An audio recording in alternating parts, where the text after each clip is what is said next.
ॐ सहना भवतु सहनौ भुनक्तु सह वीर्यं करवावहै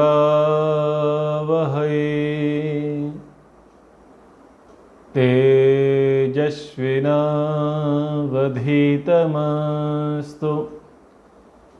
मा विद्विषावहै।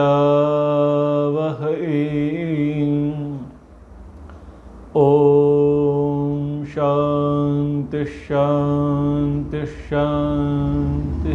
सांख्य दर्शन के 5वें अध्याय का पाठ चल रहा है और सूत्र संख्या 87 से आगे पढ़ेंगे।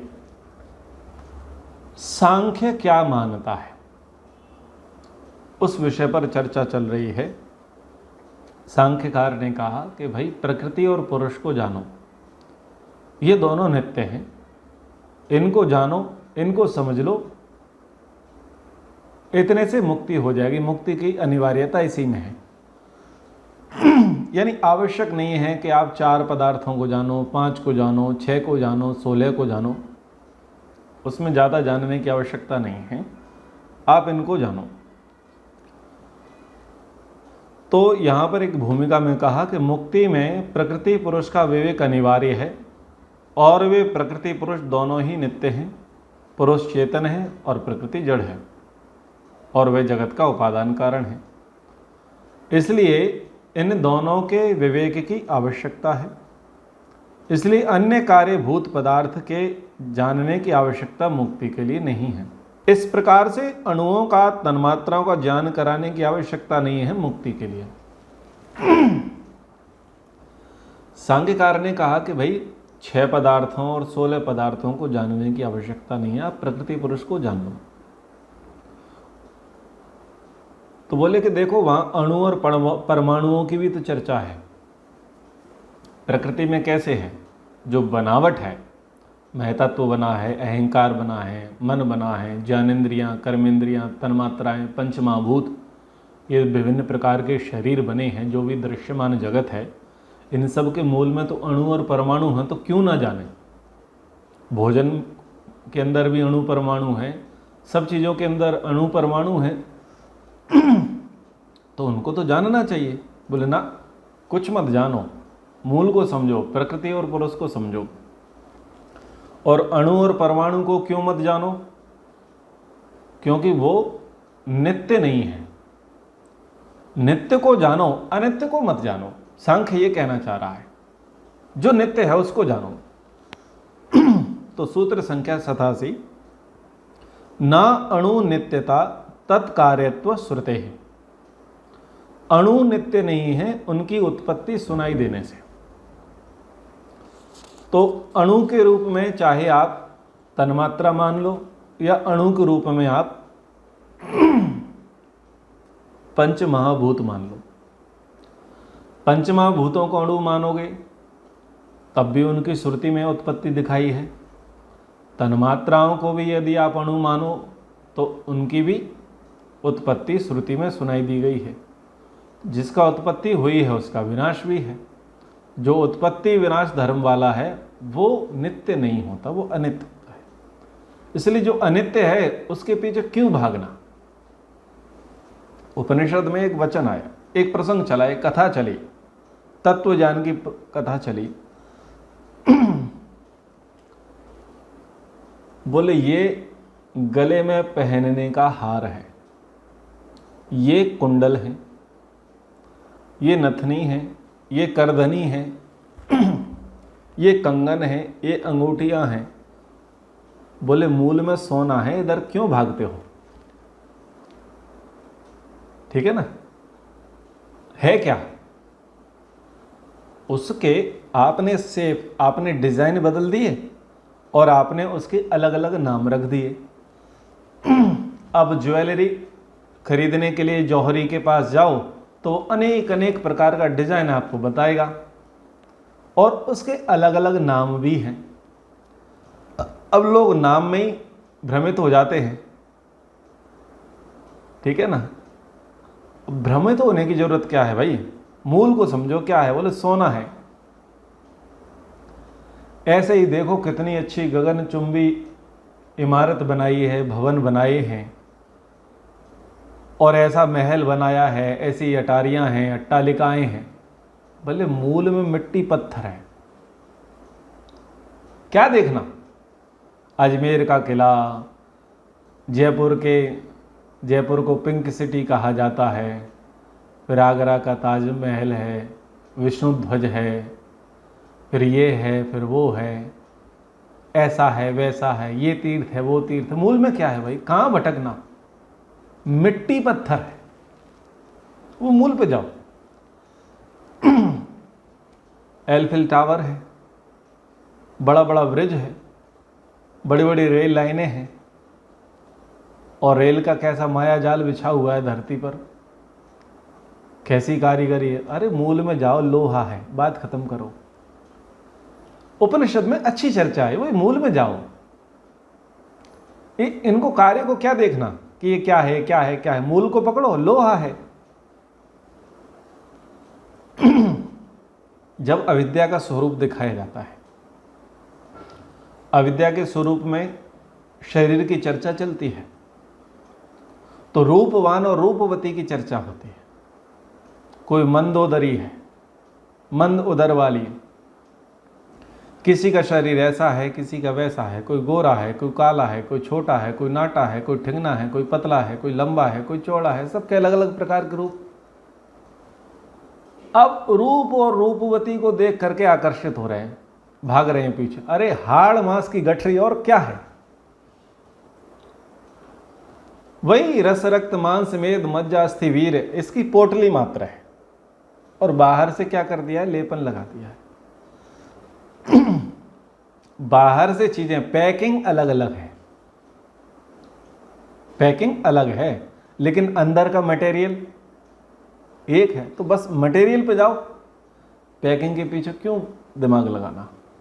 तो सांख्य कह रहा है भाई मूल को पकड़ो। नित्य क्या है? नित्य को पकड़ो, अनित्य के पीछे मत जाओ। जो अनित्य है उसके पीछे जाओगे तो आपके समय बर्बादी है। आप नित्य को पकड़ो। तो इसलिए कहा कि अणु और परमाणु के पीछे भी मत भागो। ये भी क्या है? ये अनित्य हैं। तो बोले तन्मात्राएं ना तन्निर्भागत्वम कार्यतत्वात्, तन्मात्राएं अवयव रहित नहीं है कार्य द्रव्य होने से। बोले पृथ्वी को जो पार्थिव तत्व हैं या भौतिक जो हैं, पृथ्वी जल अग्नि वायु आकाश, इनको हम अनित्य मान लेते हैं, लेकिन तन्मात्राओं को हम नित्य मान लेते हैं। तो तन्मात्राएं नित्य हैं तो उनको तो जानना चाहिए। बोले ना, तन्मात्राएं अवयव रहित नहीं है, वो कार्य द्रव्य है, और श्रुति में उसकी उत्पत्ति अहंकार से दिखाई गई है। इसलिए तन्मात्राएं भी अनित्य हैं, इनको भी मत जानो, इनके पीछे मत भगो, समय की बर्बादी है। तो जब ऐसा बताया गया, सिखाया गया, तो उसने काउंटर किया, भड़क पड़ा, विद्यार्थी भड़क गया। बोले आप हर चीज़ का खंडन कर देते हो, कहते हो इसको मत जानो, उसको मत जानो, ये अनित्य, वो अनित्य। तो आप कह रहे हो प्रकृति पुरुष का विवेक करो, कहाँ से करें? दिखते नहीं है। प्रकृति पुरुष को आप नित्य कह रहे हैं, उनका विवेक कैसे करें? उनके तो दर्शन ही नहीं होते, उनमें तो रूप ही नहीं है। तो कह रहे ना रूप निबंधनात् प्रत्यक्षत्वम नियमः, रूप गुण के कारण से ही प्रत्यक्ष होने का नियम नहीं है, रूप रहित ईश्वर आदि पदार्थों का भी प्रत्यक्ष होने से। रूप गुण हर चीज में नहीं है। रूप गुण यानी दिखाई देना, और चीज किससे दिखाई देगी? प्रकाश की सहायता से, नेत्र इंद्रिय की सहायता से वस्तु का प्रत्यक्ष होगा, रूप दिखाई देगा। पर बहुत सी चीज कैसी है, रूप गुण वाली नहीं है, लेकिन उनका प्रत्यक्ष तो है। आकाश आपके और मेरे बीच तो है ना, इसमें कहाँ रूप है? ये तो अरूप है। समय काल अरूप है, मन अरूप है, बुद्धि अरूप है, सुख दुख अरूप है, पर प्रत्यक्ष तो होता है ना। तो इस प्रसंग में कह ही चुके, योगिनाम अवायम प्रत्यक्षम ब्रह्म। योगियों का ईश्वर के संबंध में कौन सा प्रत्यक्ष है? अवाय्य प्रत्यक्ष है, बाहरी प्रत्यक्ष नहीं है, आंतरिक प्रत्यक्ष है, अनुभूति है। और बोलचाल की भाषा में तो कहते हैं ना, जरा चख कर देखो, सूंघ कर देखो, कपड़ा कैसा है छू कर देखो। तो ये भी तो देखना ही है, छू करके देखा, सूंघ करके देखा, चख करके देखा। अच्छा सुनो, सुनकर देखना, तो सुन करके भी तो देखना है, तो वहां भी तो प्रत्यक्ष हो ही रहा है। लेकिन कई वस्तु ऐसी हैं जिसमें रूप रस शब्द स्पर्श गंध की अपेक्षा ही नहीं है, यानी ज्ञानेंद्रियों की अपेक्षा नहीं है, पर आंतरिक प्रत्यक्ष है उनका और वो देखी जाती हैं। इसलिए ऐसा खंडन नहीं करना चाहिए कि रूप नहीं दिखता तो हम उसको मान लें कि ना, उसको कैसे देखें, उसका वाद हो जाए, ऐसा नहीं है। कार्य द्रव्यों के स्थूल और सूक्ष्म होने से उनका परिणाम भी दो प्रकार का है। उसका ज्ञान कराने के लिए दो प्रकार का परिमाण सांख्य दर्शन में पर्याप्त है, इस बात को अब कहते हैं। तो ये तो चर्चा आ गई अणु और परमाणु की, पार्थिव तत्व हैं और तन्मात्राओं की चर्चा हो गई। अब वो कह रहे हैं कि दो पर फोकस करना है, तीसरे पर फोकस नहीं करना है। न परिणाम चातुर्विध्यम द्वाभ्यम तद योगात। सांख्य दर्शन में चार प्रकार के परिमाण मानने की आवश्यकता नहीं है, दो परिमाणों से ही कार्य सिद्ध होने से। वैशेषिक दर्शन में कितने परिमाण माने हैं? चार, अणु, महद, ह्रस्व और दीर्घ। सांख्यकार कह रहा है दो मानो और बात खत्म करो। एक अणु होगा, दूसरा महद होगा, एक सूक्ष्म होगा, दूसरा स्थूल होगा, बस तीसरे की आवश्यकता क्या है? वो सूक्ष्म है, वो उस अणु में सब आ जाएगा,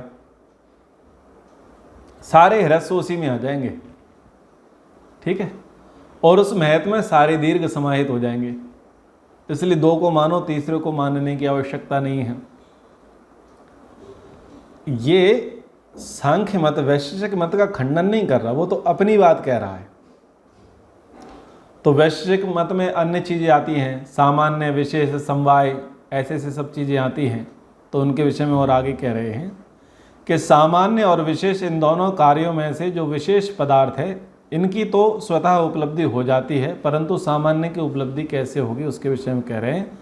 अनित्यत्वे अपि स्थिरता योगात् प्रत्यभिज्ञानम सामान्यस्य। तन्मात्राओं के अनित्य होने पर भी पृथ्वी आदि महाभूतों में तन्मात्राएं स्थिरता पूर्वक विद्यमान रहने से पांच महाभूतों को देखकर उनमें विद्यमान तन्मात्राओं का ज्ञान हो जाता है। सामान्य और विशेष की चर्चा चल रही है। अब तन्मात्राएं किसे दिखाई दे रही हैं? तन्मात्राएं तो दिखाई नहीं दे रही, न रूप, न रस, न गंध, न शब्द, न स्पर्श तन्मात्रा दिखाई नहीं दे रही। पर आपको पृथ्वी, जल, अग्नि, वायु, आकाश तो दिखाई दे रहे हैं। तो जब ये दिखाई दे रहे हैं, ये विशेष दिखाई दे रहे हैं, तो सामान्य भी दिखाई जाएगा। भाई पृथ्वी जो है, पृथ्वी गंधवती, पृथ्वी गंध तन्मात्रा से बना है, तो पार्थिव जो तत्व हैं उनमें गंध आएगी, वो बाहर वाली होगी। तो ये धर्म किसका है? गंध का है। अब जल है, जल रस तन्मात्रा से बना है, तो जल कैसा है? रसीला है। तो बस यहाँ से उस तन्मात्रा की सिद्धि हो जाएगी। अग्नि में क्या है? रूप है, प्रकाश होगा तो रूप दिखाई देगा, तो बस यहाँ रूप तन्मात्रा की सिद्धि हो जाएगी। आकाश में क्या है, शब्द है, आकाश ना हो तो शब्द गुंजायमान, ध्वनि नहीं होगी, तो बस यहाँ इसकी सिद्धि हो जाएगी। और हवा चलती है, गति होती है तो स्पर्श होता है, तो स्पर्श की सिद्धि हो जाएगी। यानी विशेष को देखो तो सामान्य की सिद्धि अपने आप हो ही रही है, इसलिए कोई ज़्यादा परेशानी की बात नहीं है। ना तद अपलाप तस्मात्, पृथ्वी आदि 5 महाभूतों में विद्यमान कारण द्रव्यों तन्मात्राओं की संता का खंडन नहीं हो सकता। ऐसा नहीं है कि जो पार्थिव तत्व हैं, पृथ्वी जल अग्नि वायु आकाश, जो 5 महाभूत हैं, कि इनके नष्ट होने से तन्मात्राएं भी नष्ट हो जाएंगी। एक चर्चा चली, अच्छा कि जैसे कहा ना कि ये पृथ्वी है, पृथ्वी गंधवती है, तो अगर पृथ्वी नष्ट हो जाएगी तो क्या गंध नष्ट हो जाएगी? अग्नि है, अग्नि से में रूप गुण है, तो अग्नि नष्ट हो जाएगी तो क्या रूप नष्ट हो जाएगा? जल नष्ट हो जाएगा तो क्या रस नष्ट हो जाएगा? आकाश नष्ट हो जाएगा तो क्या शब्द नष्ट हो जाएगा? ऐसी बात आई तो कह रहे हैं कि ना, 5 भूतों में विद्यमान कारण द्रव्यों तन्मात्राओं की सत्ता का खंडन नहीं हो सकता, उनकी सत्ता का खंडन नहीं होगा। अभी ये अभिव्यक्त है, बाद में अनभिव्यक्त हो जाएंगे। पृथ्वी गंधवती है, पृथ्वी अभिव्यक्त कहाँ से हुई? गंध से। और जब वो नष्ट होगी तो किस रूप में पहुंच जाएगी? वो गंध में ही तो मिलेगी, गंध तन्मात्रा में ही तो जाएगी। अग्नि जो है, अग्नि अभिव्यक्त है, अभिव्यक्त है, तो अभिव्यक्त होने से पहले कहाँ थी? रूप तन्मात्रा के रूप में विद्यमान थी। और जब ये अग्नि नष्ट होगी तो कहाँ पहुंच जाएगी? जहां पर अनभिव्यक्त थी।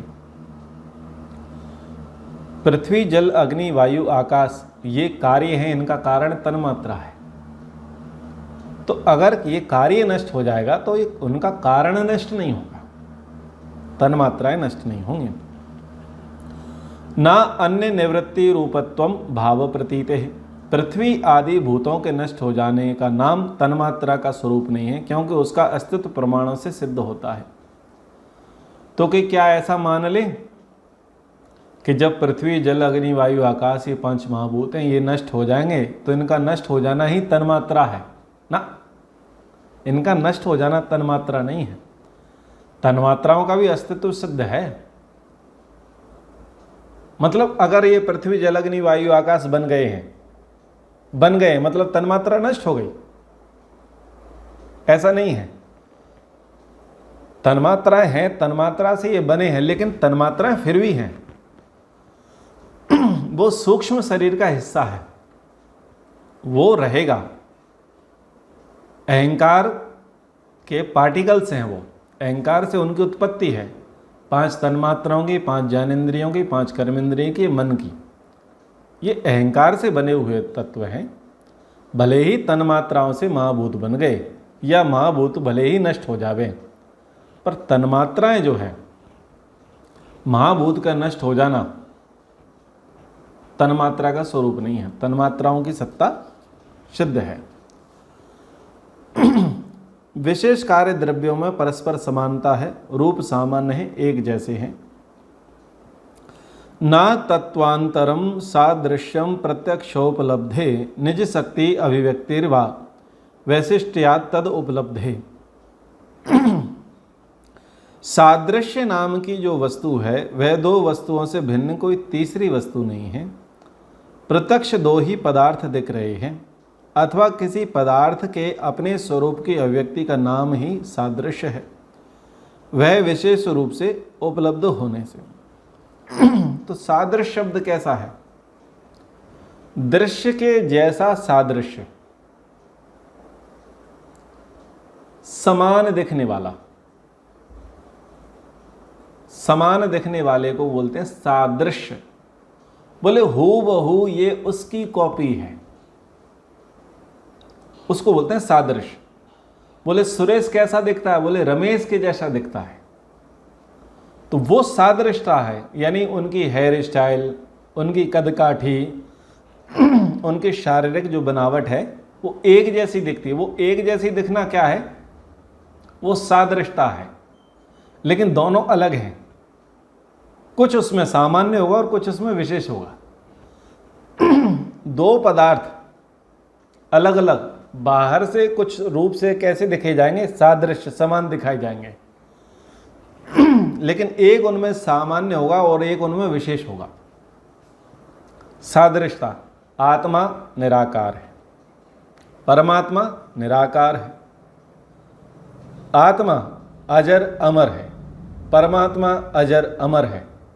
ये क्या है? सादृश्यता। और सामान्य विशेष क्या है? जीवात्मा एक देशी, परमात्मा सर्वदेशी सर्वव्यापक। जीवात्मा अल्पज्ञ, परमात्मा सर्वज्ञ। जीवात्मा अल्प शक्तिमान, परमात्मा सर्वशक्तिमान। तो सामान्य और विशेषता दिख गई, ठीक है ना। आप शॉपिंग करने जाते हैं, कपड़े लेने जाते हैं, कुछ भी चीज़ लेके जाते हैं, तो दूर से चीज़ कैसी दिखती है? आपको एक जैसी दिखाई देती है। आप पूछते हैं शॉपकीपर से, भैया थोड़ा इसमें दिख तो एक जैसे रहे, लेकिन इसमें अंतर बता दो। बोले क्वालिटी का फ़र्क है, वो ब्रांड का फ़र्क है, कंपनी का फ़र्क है, तंतुओं का फ़र्क है, लेकिन बाहर से देख रहे हैं, पकड़ने में आ रहे हैं तो सफ़ेद ही है। लेकिन फिर भी हमको कन्फ्यूजन होती है ना, एक 300 रुपये मीटर, अगला 600 रुपये मीटर। भाई कारण क्या है? तो विशेष, वो विशेष के कारण हम उससे पूछते हैं दोनों की रेट 300 रुपये मीटर क्यों नहीं? तो वो कहता है विशेष ये है कि ये कंपनी का है, ये ब्रांड का है, ये हैंडमेड है, ये है, वो है। तो वो वहाँ सामान्य और विशेष दिखाई देते हैं। बाकी सादृश्यता तो है, एक जैसे दिखाई दे रहे हैं। तो किसी पदार्थ के अपने स्वरूप की अभिव्यक्ति का नाम है सादृश्यता, और वो विशेष रूप से उपलब्ध हो जाती है। बहुत सारे पदार्थ हैं, उनकी सादृश्यता समझ में आ जाती है। अब सामान्य का विचार हो गया, अब संबंध के विषय में विचार आरंभ करते हैं। संज्ञा संबंधी संबंध, यानी जो वैश्विक मत का जो विचार है, सामान्य और विशेष की चर्चा आती है, समवाय की चर्चा आती है, और अन्य अन्य चर्चाएं जो आती हैं, उन्हीं चर्चाओं को यहाँ पर ये एक प्रकार से कह रहे हैं। ना संज्ञा संजी संबंधो अपि, वाच्य और वाचक संबंध का भी उन दोनों से अलग कोई तीसरा संबंध नहीं है। जब वैशेषिक में जाएंगे तो वो तीसरी की भी चर्चा कर लेंगे, ठीक है। पर सांख्य कह रहा है तीसरे पर जाओ मत।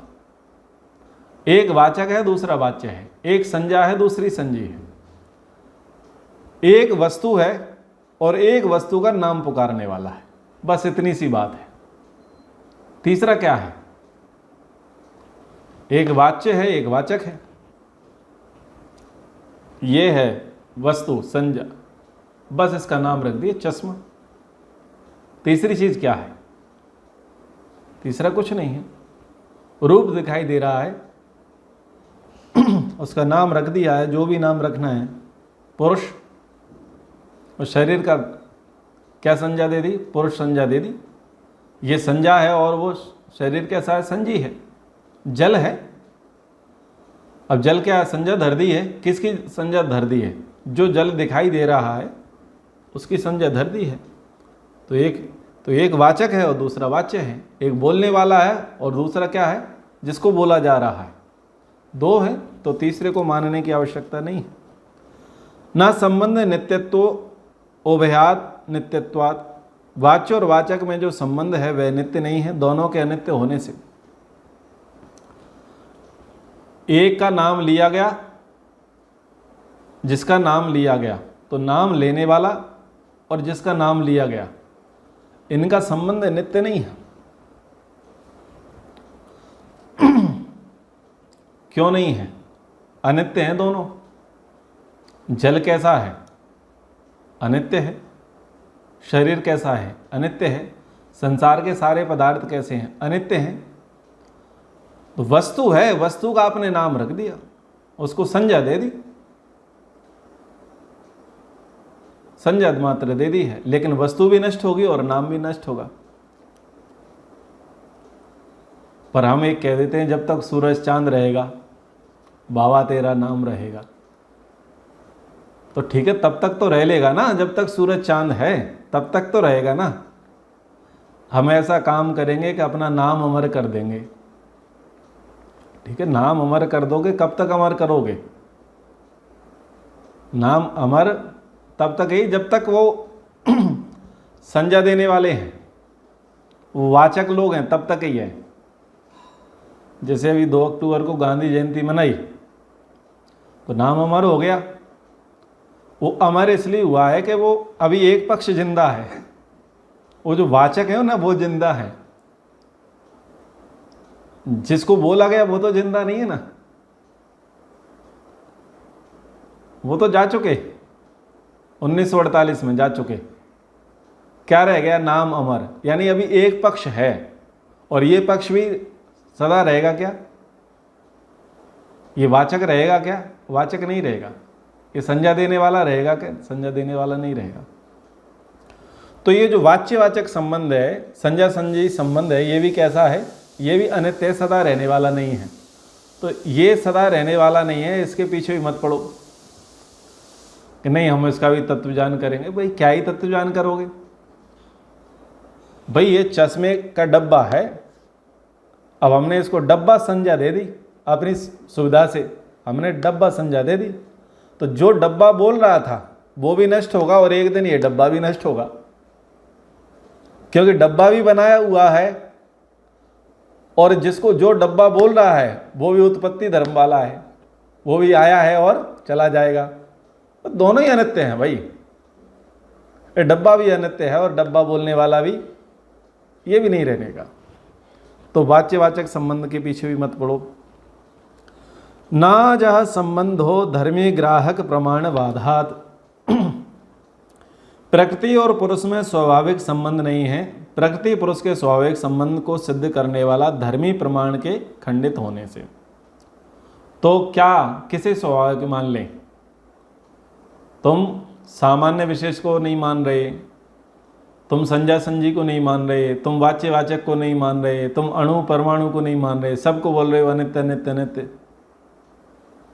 प्रकृति पुरुष इसको कह रहे हो कि ये नित्य है, तो क्या इनका संबंध नित्य है?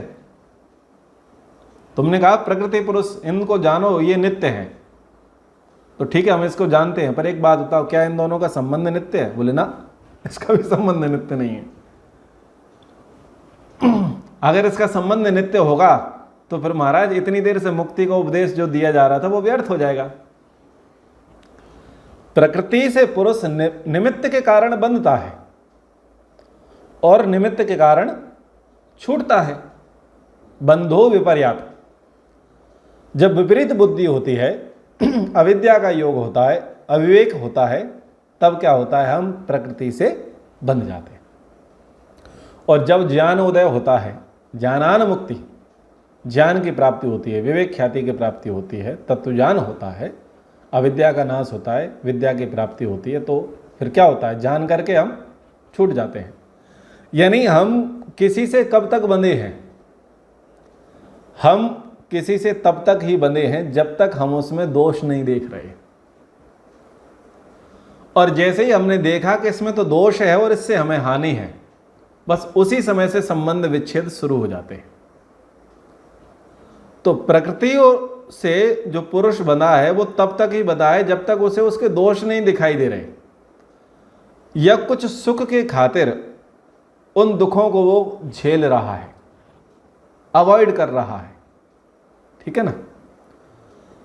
जब उसको सर्वांश में बोध हो जाएगा कि ये तो दुख ही देगी और ये टाइम पास करा रही है, ये केवल अपने पल्लू से बांधे रखे, इसने खूंटे से हमको बांध रखा है और इसके साथ रहने में हमारी कृतकृत्यता, हमारे जीवन की सफलता नहीं है, और हम इसलिए थोड़ी आए हैं कि इसके खूंटे से बंधे रहें, और इसके साथ बंधेंगे तो सदा बंधे ही रह जाएंगे, इसमें सुख नहीं है। तो जब ये बोध होता है तो फिर क्या करता है? वो प्रकृति से भागता है, और प्रकृति को पता चलता है कि इसको मेरे दोष पता चल गए, तो वो उसके लिए नाचना बंद कर देती है, उसके लिए गाना, उसके लिए भोजन पकाना बंद कर देती है, कुल वधूवत, वृत्यवत।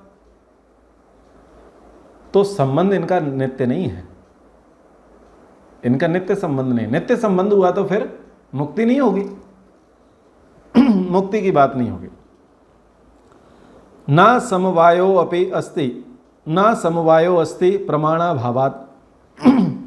समवाय संबंध दो नित्य वस्तुओं में होता है जो हमेशा जुड़ी रहती हों। बोले नहीं, प्रकृति पुरुष का तो समवाय संबंध है,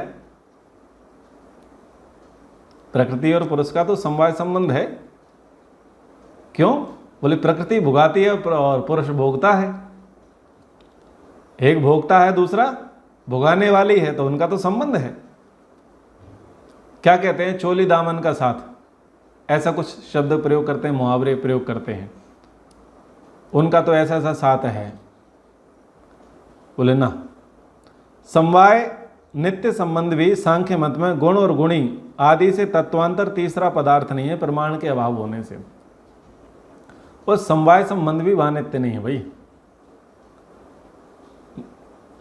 ये जो नित्य मत है ये सांख्य ने नहीं स्वीकारा है, ये तो गुण और गुणी है, एक में गुण है दूसरा गुणी है, बस। और क्या है विशेष? और समवाय के लिए कुछ विशेष प्रमाण नहीं मिलते। प्रकृति और पुरुष का जो समवाय संबंध है, आप जो कह रहे हैं समवाय संबंध यानी कोई तीसरा, इसका कुछ प्रमाण बताओ कि वो समवाय जो है जिसको आप समवाय कह रहे हैं, जैसे मनुष्य की परछाई। अब मनुष्य की परछाई को व्यवहारिक रूप में क्या बोलते हैं भाई? समवाय संबंध है। वो तो जहां जहां मनुष्य होगा वहां वहां उसकी परछाई होगी, पर अंधेरे में कहां परछाई है? वो परछाई तो तब है ना जब प्रकाश हो, और प्रकाश की किरण उस मनुष्य देह पर पड़े, उस शरीर पर पड़े तो परछाई होगी।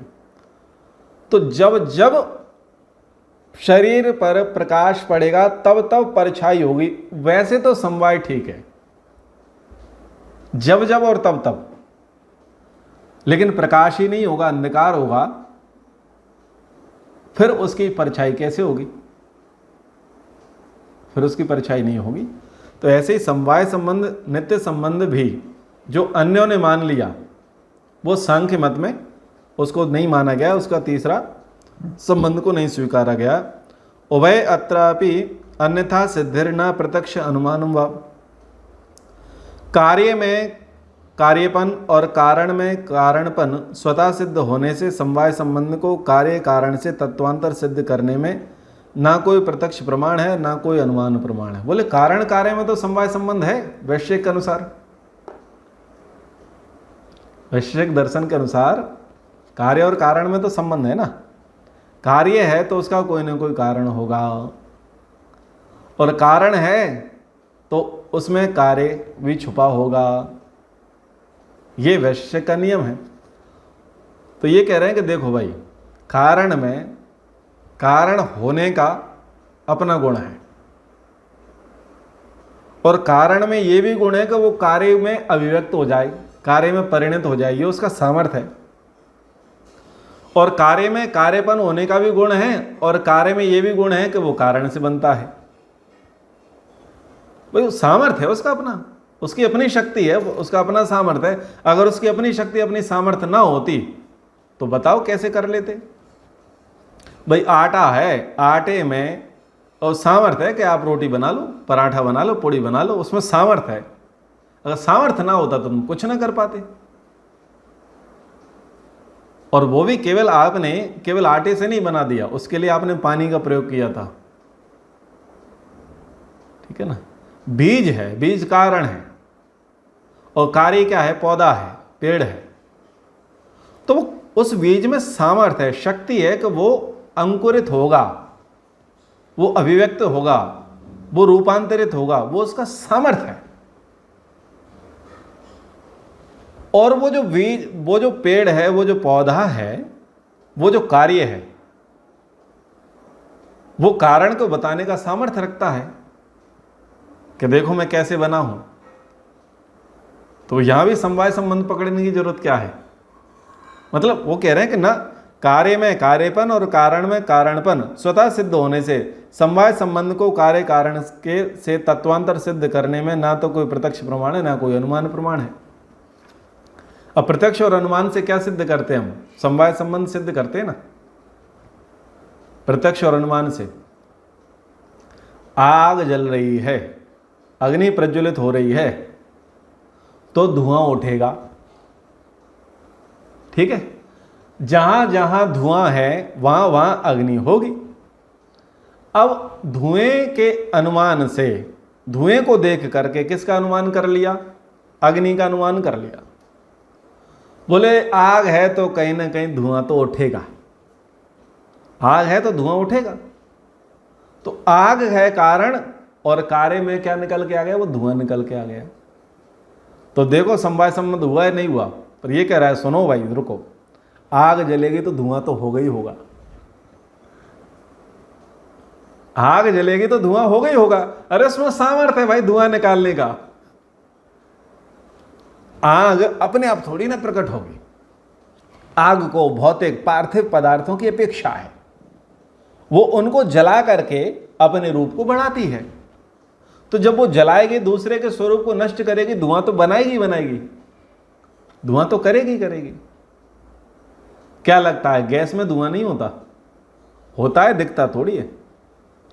ऐसे करो ऊपर हाथ तो पता चलेगा आंच आ रही है कि नहीं आ रही है। नाक लगाओ 10 फीट ऊपर तो पता चलेगा उसकी गंध आ रही है कि नहीं आ रही है। चूंकि वहां पर भौतिक मटेरियल नहीं है इसलिए वो काला पीला नहीं दिखाई दे रहा। धुआं काला पीला कब दिखाई देगा? जब उसमें भौतिक मटेरियल, कुछ लकड़ी है, कुछ गोबर है, कुछ कागज है, कुछ कपड़े हैं, ज्वलनशील कुछ अन्य सामग्री वहां नहीं है ना, इसलिए वो कलर नहीं दिखाई दे रहे। लेकिन जल तो रही है ना गैस, एलपीजी जल तो रही है ना, चल रही है तो वो कुछ ना कुछ तो करेगा, उसका थोड़ा तो रहेगा धुआं। बोले सामर्थ्य है उसमें, इसमें समवाय संबंध ढूंढने की क्या आवश्यकता है? धुआं है तो धुआं अनुमान से दिख रहा है कि हाँ धुआं है, तो धुआं का मतलब क्या है? धुआं कैसे निकलेगा? धूल थोड़ी है, धुआं है, धुआं तो अग्नि से निकलेगा, तो इसमें समवाय संबंध ढूंढने की क्या ही आवश्यकता है? तो इस प्रसंग को और 101वें सूत्र में देख करके फिर 102 से एक नया प्रसंग आरंभ करेंगे। ये प्रसंग एक प्रकार से आवृत्ति भी है और बहुत सारे सिद्धांत और व्यवहार की शिक्षाएं इसमें हमें प्राप्त होंगी। अब समय के अनुसार कक्षा को विराम। ओ